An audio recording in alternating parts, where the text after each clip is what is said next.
If you're craving some Korean food with sweet, spicy, tangy, and delicious flavors, these Korean udon noodles I made are going to be the perfect and simple recipe for you. As usual, all ingredients will be listed in the description box below.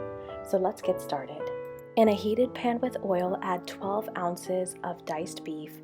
Make sure you salt to taste, brown it, and set it aside. Saute about 5 ounces of green beans and 5 ounces of sweet bell pepper, and let's get started on our sauce while that sautés. The glaze is really easy. It's just sesame oil, rice wine vinegar, soy glaze, and gochujang. Mix that all up, set it aside, go back to your pan, add your udon noodles. I used about half a pound. Add the steak in that we cooked earlier, then pour in your sauce, and toss this around for a while until you get all the noodles fully coated.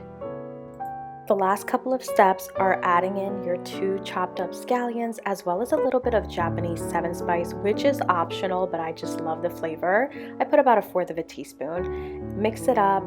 Plate it, add some sesame seeds for some crunch, and that's it. You're good to go. This is an amazing, easy, quick recipe. My family goes crazy for this. Thanks for watching. I really hope you enjoy my short and sweet content, and don't forget to like, subscribe, and comment for some more content. Thank you.